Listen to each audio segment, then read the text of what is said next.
En esta charla voy a relatar 3 casos ejemplares de objetos malditos del mundo y posteriormente me voy a detener en algunos ejemplos argentinos. Algunos están documentados en archivos municipales, otros provenientes de entrevistas con testigos y expedientes olvidados que he podido rescatar antes de que desaparecieran por completo. ¿Qué hacer ante un vampiro? ¿Sí? No se evidencian así nomás. Sus signos son indirectos. Que en un estado hipnótico la persona no está consciente. Entonces, cuando aflora el inconsciente, esa persona no solamente puede traer miedos, traumas y un montón de cuestiones que no están viéndose en la realidad cotidiana, en la realidad consciente.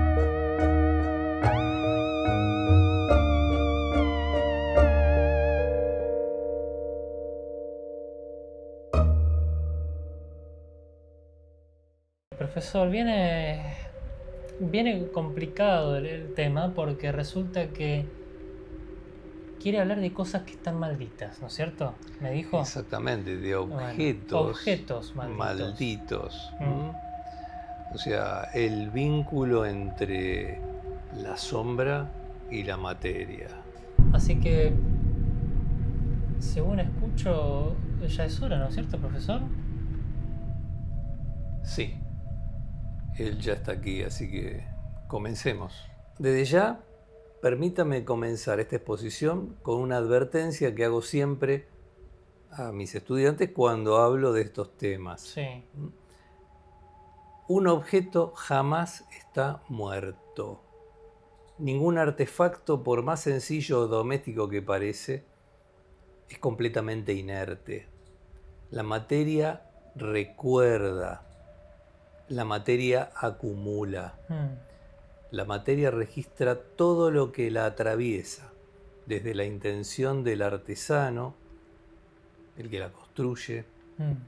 el rencor del poseedor, la tragedia del escenario donde el objeto reposó durante décadas. A veces, solo a veces, esa memoria queda adherida como una pátina oscura y el objeto comienza a actuar por su cuenta. Como si cobrara vida, profesor. Los textos antiguos lo señalan con claridad sorprendente. Por ejemplo, en el Manual de Ataduras Sutiles de Herder, por ejemplo, afirma sin rodeos: todo objeto conserva un residuo de la voluntad que lo ha poseído. Y en el célebre Compendio de Presencias Residuales de Bonhauer, 1894, insiste: algunos objetos son como ánforas rajadas, dejan escapar lo que no deberían contener. Mm. Durante décadas, la investigación que he llevado a cabo en viajes que me han llevado desde los archivos secretos de Vilnius a los depósitos policiales en Buenos Aires, he visto suficientes evidencias como para entender que lo maldito no es un mero accidente, sino que es una forma de persistencia. Algunos objetos son sencillamente demasiado cargados, han sido demasiado receptivos y alterados, impregnados de tragedia como para pertenecer al mundo de los vivos. En esta charla voy a relatar 3 casos ejemplares de objetos malditos del mundo y posteriormente me voy a detener en algunos ejemplos argentinos. Algunos están documentados en archivos municipales, otros provenientes de entrevistas con testigos y expedientes olvidados que he podido rescatar antes de que desaparecieran por completo. Así que acomódense bien en sus Sí. sillones muteen los celulares y en lo posible no tengan nada metálico colgado del cuello, porque la materia, como ya he mencionado en otras oportunidades, escucha más de lo que uno cree. Que no se vayan a transformar en algún objeto maldito, ¿no es cierto, profesor? Comenzamos con la lista de objetos malditos. Como primero dije, vamos con ejemplos así a nivel mundial y después pasamos a Argentina. A nivel mundial, el primero de ellos es el caso del espejo de la condesa Kessler en Alemania siglo XVIII. Pocos elementos han suscitado tanta superstición entre los historiadores del ocultismo como el espejo que perteneció a la condesa Irmengarda Kessler, una mujer tan célebre por su belleza como por su crueldad, con la que sometía a sus sirvientes. El espejo, un óvalo barroco bordeado de hojas de parra doradas, fue hallado en 1791 en una habitación tapiada, cerrada directamente, del castillo familiar. Los testimonios coinciden en un comportamiento inquietante. Quienes se miraban en este espejo no veían allí su reflejo exacto, sino una versión alterada, una imagen envejecida, como si la superficie revelara un destino inevitable. Un detalle espeluznante aparece en el registro de fenómenos del Ducado de Baden, 1793, donde varios sirvientes aseguraban que el espejo parecía respirar, como si el vidrio tuviera un pulso interno. Bien, bueno, vamos a agradecer aquí que hemos llegado a la meta de seguidores, un nuevo seguidor que se acaba de sumar. Y bueno, le damos por supuesto la bienvenida aquí a la orden de Parasomnia. Bueno, así que está hablando de este espejo barroco. De este antiguo, espejo que parecía que respiraba, que se movía, su superficie. Todo esto culmina de una forma trágica cuando la condesa fue encontrada muerta frente al espejo, con el rostro vuelto hacia él y una expresión de pánico congelada para siempre. Su médico personal informó que había muerto de un paro cardíaco. Sin embargo, los criados decían que el espejo le había devuelto la mirada. Profesor, me estoy acordando del espejo, espejito, ¿quién es la más bella? ¿No es cierto? La famosa frase de la reina malvada en la historia de Blancanieves, justamente. Interesante observación. Bueno, y obviamente que el espejo, además, también en un principio le era, bueno, sí, le contestaba que era la más bella, hasta que un día cambió su respuesta y aparece, bueno, Blancanieves, y ya conocemos la historia, ¿no? Pero ¿usted tiene un espejito en cosas personales y todo? no. Bueno. No uso espejo. Por las dudas, no le habla a ningún espejo. No uso espejos. Por eso quizá debo estar un poco despeinado, porque no me miro al espejo. Pero bueno. Déjelo así mejor. Este espejo fue destruido en 1802, aunque algunos fragmentos, según rumores, quedaron en manos de coleccionistas privados. Nada bueno seguramente ha ocurrido con esos trozos perdidos. Segundo caso, la caja Dibuk, encontrada en Polonia, quizá uno de los objetos malditos más difundidos, se podría decir, pero pocas versiones dicen que el objeto en sí no es quien maldice, sino la emoción violenta del ritual que lo generó. O sea, la importancia de las energías que han influido en ese objeto y que lo han marcado para siempre. Según aparece mencionado en la obra Sustancias del Más Allá, de Meisel, 1928, la caja Dibuk fue utilizada por una mujer supuestamente hebrea para confinar el resentimiento que sentía por los horrores que vivió durante la Segunda Guerra Mundial. El objeto aparentemente contenía un fragmento de esa emoción concentrada, casi destilada. Quienes adquirieron esta caja posteriormente reportaron pesadillas recurrentes, olores extraños como a jazmín, sombras que cruzaban los pasillos y una sensación persistente de ser observado desde el interior de la caja. No importa cuántas veces se vendiera o exorcizara, siempre la caja regresaba al mercado, como si necesitara otro dueño para continuar su cadena de hostilidad. Este objeto es un ejemplo perfecto del ocultista Abraham Korf denominaba contenedores emocionales residuales, artefactos donde una emoción extrema se encapsula y conserva durante generaciones. Ahora que lo dice el profesor, he visto varias cajas similares a las que estamos mirando en estas imágenes.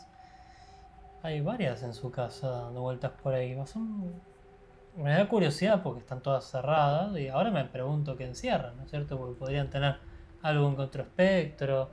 Quizá la tía Roberta no aparece porque la tiene encerrada por ahí y no me da galleta de chocolate. Dunkel y su curiosidad. Ya tropezaste tantas veces con la misma cuerda que te salió una melodía. Probablemente termine en una sinfonía. Así que sería momento de que dejes de andar husmeando entre mis archivos y mis cosas, porque te vas a llevar un flor de susto.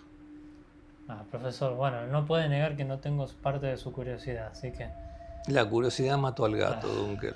El tercer caso se trata de el violín del conde Rovere, Italia, siglo XVII. Este instrumento, tallado en Cremona, pero del cual nunca se pudo identificar cuál fue el luthier que lo fabricó, perteneció al conde Alberto Rovere, un aristócrata obsesionado con la idea de componer una pieza que invocara el eco del cielo o del infierno. La leyenda, referida en el archivo del Hombre Musicali 1694, sostiene que el conde mezcló barniz con sangre humana, presuntamente de un mendigo fallecido en sus tierras, para darle alma al instrumento. Fíjese las cosas que pergeñan la curiosidad de la gente. Tras su muerte, los criados escuchaban música proveniente del salón a altas horas de la noche, aunque el violín descansara en su estuche cerrado con llave. Las notas eran agudas, a veces simulaban animales, como si el instrumento estuviese intentando emitir un lamento más allá de sus posibilidades sonoras. Se dice que 3 violinistas que intentaron ejecutarlo enfermaron gravemente. El último, un virtuoso llamado Paolo D'Amico, murió en el escenario en 1720 después de tocar una sola nota que se prolongó más tiempo del posible. El violín fue enterrado en cal viva y algunos creen que aún suena bajo tierra. Continuando, pasamos a los objetos malditos en Argentina. Diré sin pretensión nacionalista que Argentina posee una intensidad especial para generar objetos malditos, así que tenga cuidado, Ranger Doom, y todos los que están escuchando. Quizás sea la mezcla de inmigración, de superstición criolla, religiosidad popular, tragedia histórica. Y les presento algunos casos significativos. Primero, el monje de Yatasto, una representación, el pequeño oratorio de la estancia de Yatasto conserva la figura de un monje de madera de época colonial. Su leyenda, que aparece citada en el Cuaderno de Supercherías del Valle de Lerma, anónimo de 1897. Según este documento, durante una crecida del río, la figura fue arrastrada por el barro y permaneció 3 días sumergida, pero el rostro, dicen, emergió intacto, aunque inexplicablemente transformado. Los ojos ya no miraban al cielo, sino que parecían seguir al observador donde quiera que se moviera. Profesor, ahora que lo pienso, en su vitrina hay un monjecito sospechoso. Ahora que lo pienso mejor, bueno, desde siempre, pero cada vez es más raro usted, profesor. Yo raro, Sí.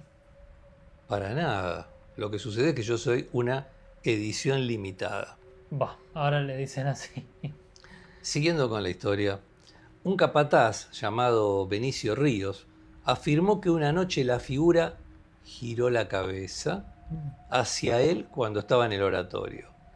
2 meses después, el hombre fue encontrado muerto, con señales de haber intentado escapar del recinto donde trabajaba.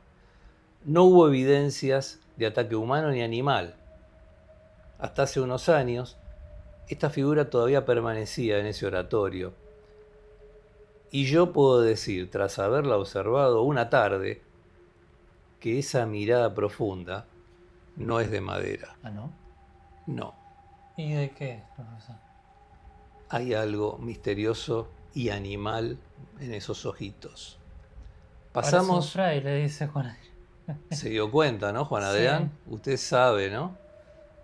Sabe de frailes. Bueno, acá tiene una miniatura tan poderosa y destructiva como el fraile, parece. A continuación sigue El pañuelo de la modista fantasma, un caso sucedido acá en Recoleta, Buenos Aires, en 1923, según consta en los archivos de la Policía Federal.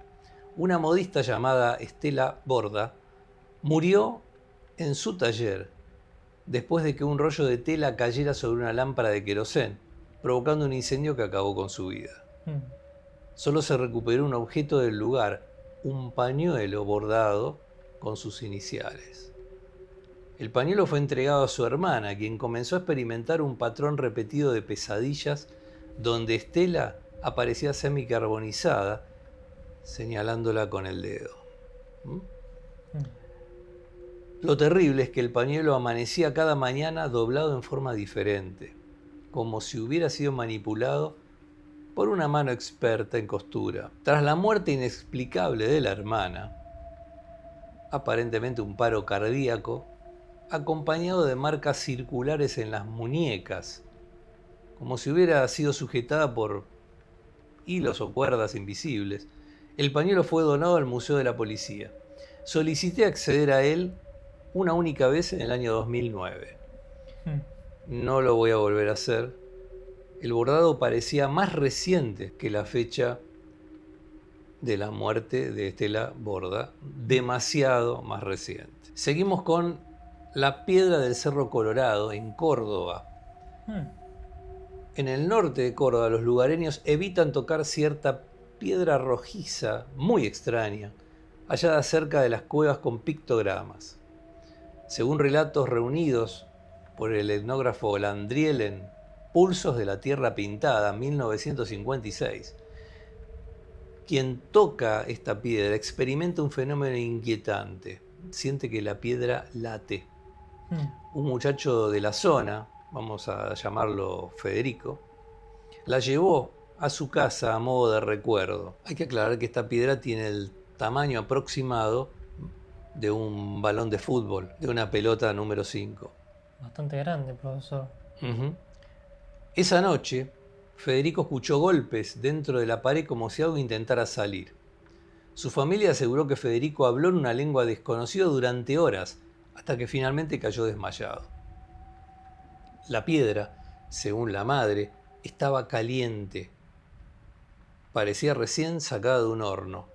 Fue de vuelta al cerro y nadie volvió a tocarla. Quienes han circulado luego por ahí hablaban de sentir ciertos temblores subterráneos y un día la piedra desapareció. No se conoce más el paradero de ella. ¿O alguien se la llevó? Espero que no haya sido usted, Dunker. No, para nada. El mate del estanciero suicida, provincia de Buenos Aires. En 1942, un estanciero de la zona de Navarro se quitó la vida después de una serie de desgracias familiares. El único objeto que dejó sobre la mesa era su mate de plata labrada con una frase en latín en esa virola brillante que dice Nemo fugit umbram suam, nadie escapa a su sombra. Hmm. El mate fue heredado por su sobrino, quien comenzó a experimentar episodios recurrentes de presencias. Decía que la bombilla se movía sola, que el líquido caliente aparecía dentro del mate sin haberlo cebado, e incluso escuchaba voces masculinas susurrándole nombres al oído. 3 peones abandonaron la estancia afirmando que el mate se movía. El sobrino lo arrojó al pozo de la propiedad en 1946 y desde entonces los vecinos sostienen que por las noches, si se escucha con atención, surge desde el pozo el sonido de una bombilla sorbiendo. Un mate maldito, pero no se puede ni siquiera matear tranquilo. ¿Cómo es esto? Dunkel, dime con quién tomas mate y te diré en qué andas. Comiendo galletitas de chocolate y tomando mates con la tía Roberta. Con la tía Roberta. Bueno, Suerte con eso. El quinto caso es el cuaderno del niño Bismará en Santa Fe. Este es sin duda uno de los objetos más perturbadores que yo he estudiado. En 1978, un niño de 11 años, llamado Víctor Bismará, desapareció en las proximidades de un campo inundado. 3 semanas después, su cuaderno escolar apareció flotando sobre las aguas, aunque totalmente seco. El cuaderno contenía dibujos que nadie había visto antes, figuras humanas estiradas, como sombras largas. En la última página había una frase estremecedora: no es un hombre quien viene por mí. Los peritos policiales no encontraron explicación sobre cómo pudo conservarse flotando en el agua durante tanto tiempo, y el padre del niño aseguró que a partir de su aparición comenzaba a escuchar pasos alrededor de su cama, incluso en las noches más secas, cuando la casa entera permanecía en silencio. El cuaderno fue finalmente quemado, pero los restos formaron, según 2 testigos, un contorno humano. Y ahora vamos al punto crucial de todo esto. ¿Por qué un objeto se vuelve maldito? sí, eso es lo que me da curiosidad. Bueno, en mis estudios comparados observé 3 mecanismos principales. Primero, la posibilidad de una malicia ritual, cuando un objeto es creado o manipulado con la intención explícita de hacer daño. Por ejemplo, la casa Dibuk, que mencionamos antes, donde toda la intención de una mujer que vino sufriendo una desgracia tremenda, proyectó todo su odio y sed de venganza en ese objeto. Segundo, un residuo emocional intenso. A veces una tragedia imprime en el objeto una energía que no puede disiparse. Ejemplo, el pañuelo de la modista. Sí, estaba pensando en El pañuelo de la modista es algo típico. 3. Un vínculo físico con un cuerpo o un lugar maldito. Restos humanos, sangre, enterramientos, objetos que acompañan muertes violentas.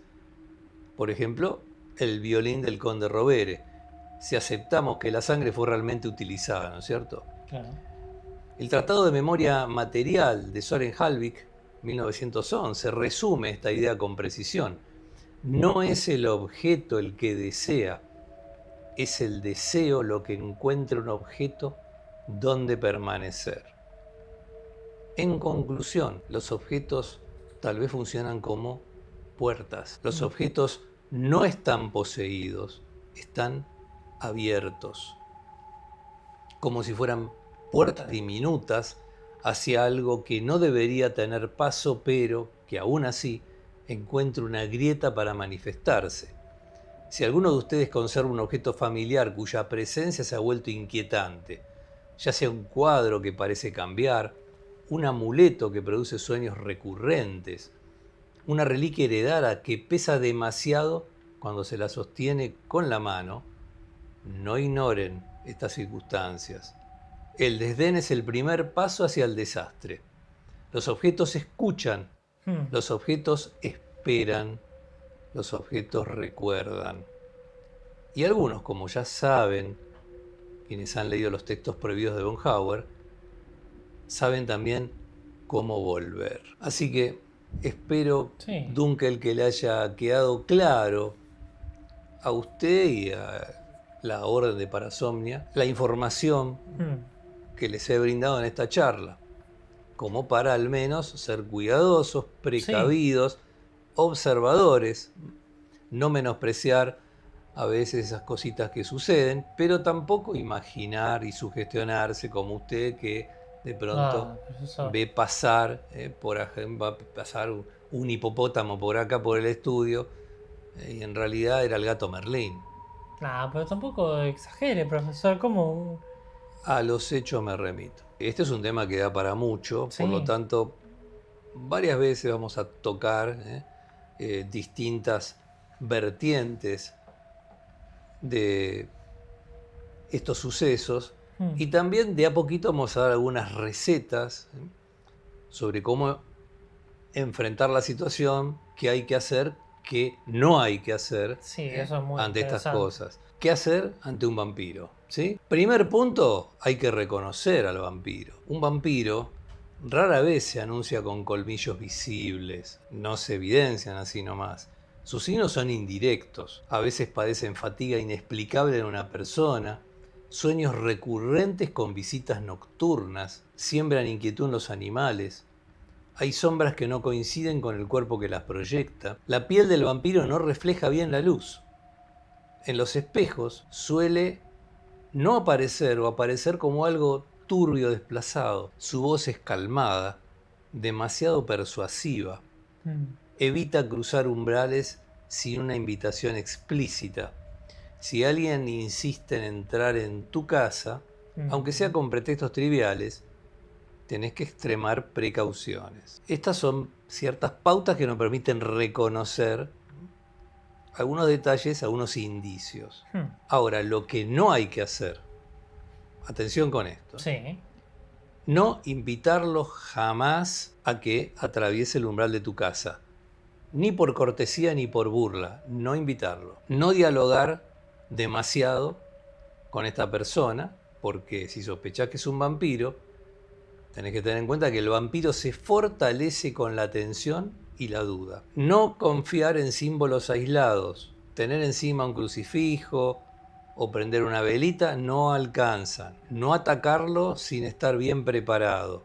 Herirlo sin destruirlo lo vuelve más astuto y más peligroso. Ahora, vamos a dar algunas pautas para prevenir y defendernos del vampiro. Primero, proteger el umbral de tu casa. O sea, la primera línea de defensa es Sí. el hogar. Entonces hay que colocar sal bendecida o consagrada en puertas y ventanas, no como una barrera física, sino como un límite simbólico. El vampiro percibe estos límites con claridad dolorosa. El ajo no debe colgarse al azar. El ajo debe estar fresco, un poco aplastado, para que emita El su olor, sí, aroma, sí. y dispuesto de a pares. Su función no es repeler por olor, sino alterar la percepción del vampiro y le provoca desorientación. En cuanto a la luz solar no siempre lo destruye de inmediato, pero lo debilita gravemente. Hmm. Forzar un encuentro al amanecer es una táctica antigua y muy efectiva. Y cuidado que la luz artificial no sustituye al sol, no siga malos datos. Ok. En cuanto a los objetos sagrados, vamos a hablar también de eso porque ahí menciona Rapso, por ejemplo, menciona la cruz. Ujú. Entonces, en la tradición cristiana, la cruz no es solo un objeto religioso, es el símbolo de la victoria sobre la muerte.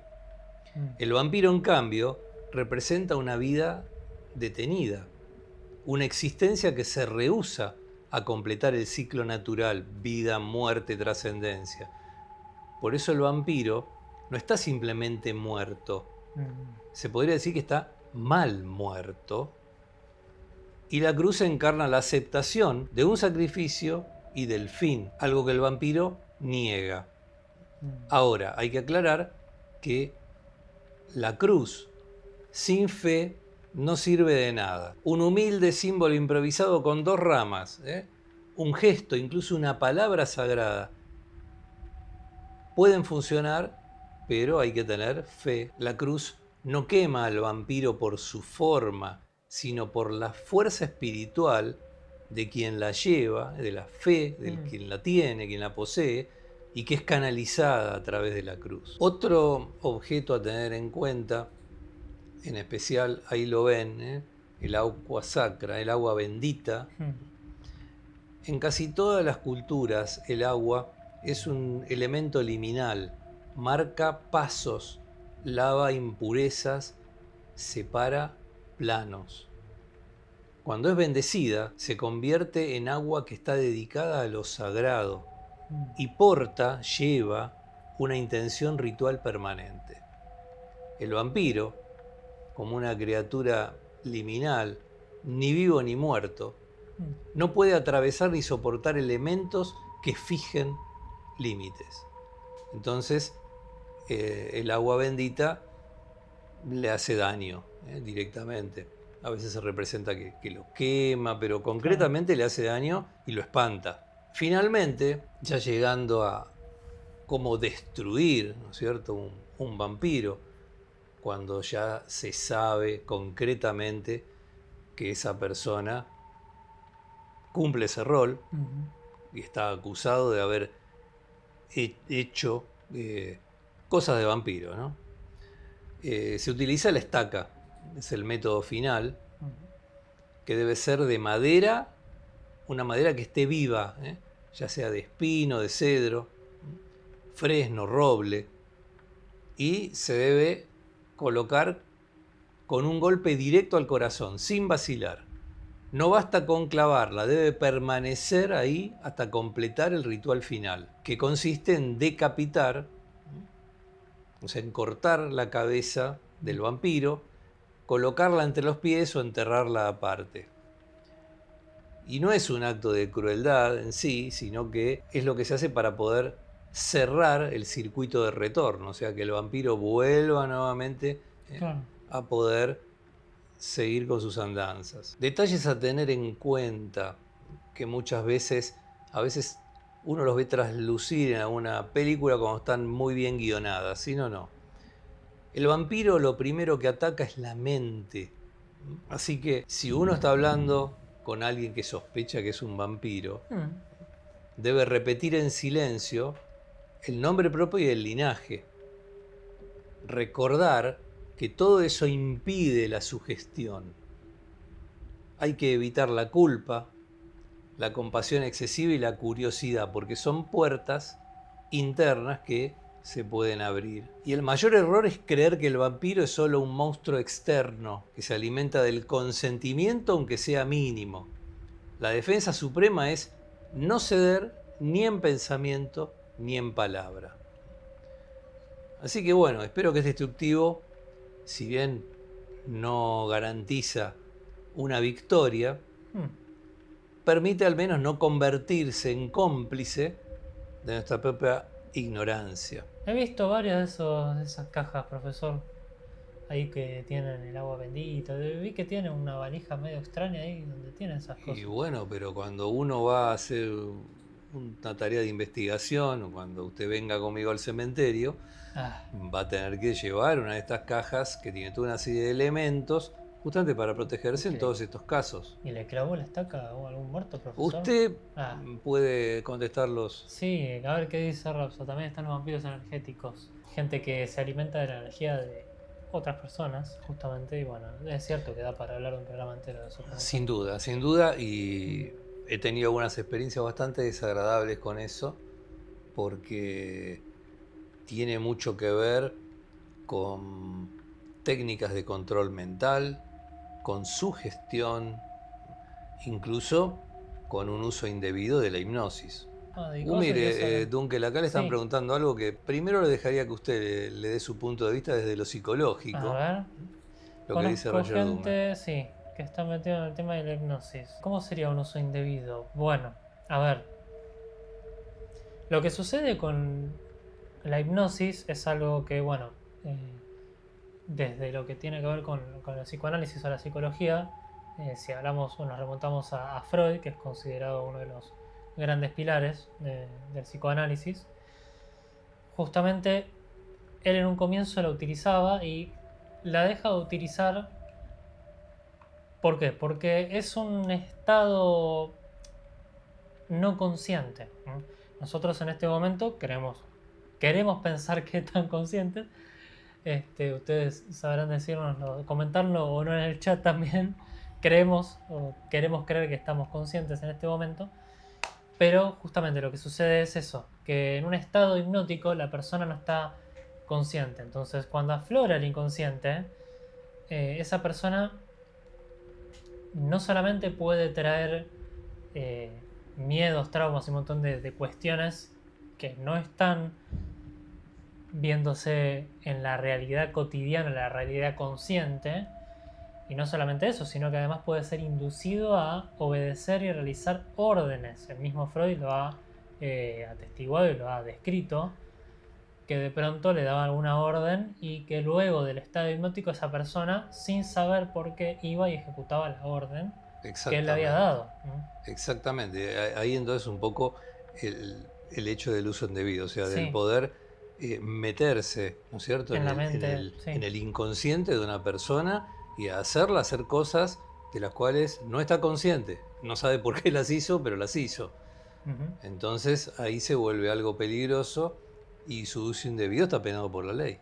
Hay, por ejemplo, una historia muy interesante de el caso de Ramón y Cajal, un importante, fue un doctor español que, bueno, hizo unos estudios profundísimos del cerebro humano, observando los tipos de neuronas y haciendo toda una serie de estudios sobre las distintas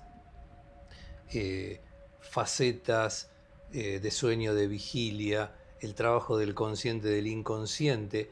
Y él de pronto decía que si se le hablaba al inconsciente, por ejemplo, a una persona dormida, se le podían fijar cierto tipo de cosas, por ejemplo, actitudes. Entonces, él lo hizo de pronto con su mujer cuando estaba embarazada.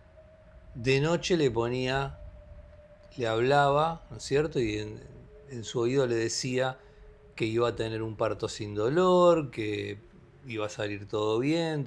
Y la mujer estaba re preparada, tuvo un parto prácticamente indoloro. Así que hay mucha gente que ha trabajado en este tema. Algunas justamente para hacer el bien. ¿Me escuchó, profesor? ¿No es cierto? Creo que ya es hora. Sí, ya es tiempo de irnos. Espero que les haya agradado esta hora tenebrosa que ha transcurrido, que hemos transcurrido juntos. No olviden suscribirse, darnos un like, comentar. Los comentarios ayudan muchísimo. Sí. Tenebrosas noches. Tenebrosas noches.